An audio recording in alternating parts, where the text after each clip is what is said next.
ગુજરાતમાં હવે ચોમાસાએ દસ્તક દીધી ત્યારે અનેક વિસ્તારોમાં વરસાદી માહોલ જામ્યો, જેના પગલે ખેડૂતો ખુશી છે તો ક્યાંક આ વરસાદી માહોલ વચ્ચે વીજળી કાળ બનીને ત્રાટકી છે।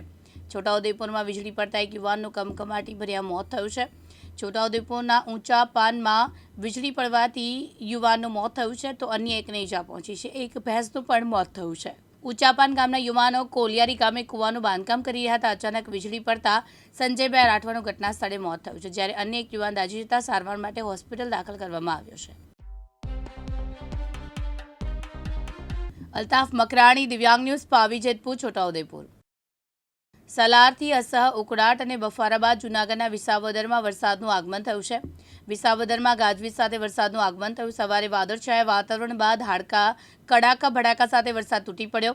2 દિવસથી ભારે ઉકળાટ વચ્ચે વરસાદનું આગમન થયું છે।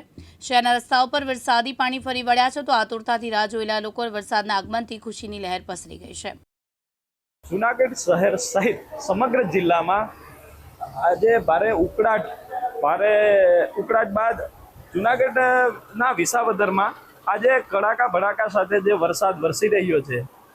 સમગ્ર સૌરાષ્ટ્રની અંદર વિસાવદર શહેર છે એ વરસાદમાં સમગ્ર મોખરે હોય છે। તે જ આજે આપણે જોઈ રહ્યા છીએ આ દ્રશ્યો, જેમાં રોડ ઉપર ગલીઓમાં જે પાણી ફરી વળ્યા છે અને ભારે ઉકળાટ બાદ આજે જે વરસાદ વરસી રહ્યો છે તે આપણે આ દ્રશ્યોમાં આપ જોઈ રહ્યા છો। આથી વિસાવદર શહેરના તમામ ખેડૂતો જે વાવણી લાયક વરસાદ અત્યારે જોવા મળી રહ્યો છે, તેથી ખેડૂતોમાં પણ એક ખુશીની લાગણી જોવા મળી રહી છે। ત્યારે આ વરસાદ અત્યારે કડાકા ભડાકા સાથે આપને જોવા મળી રહ્યો છે। રિપોર્ટર યજ્ઞેશ ભટ્ટ, જૂનાગઢ। પ્રકાશ દવે સાથે યજ્ઞેશ ભટ્ટ, દિવ્યાંગ ન્યૂઝ, જૂનાગઢ।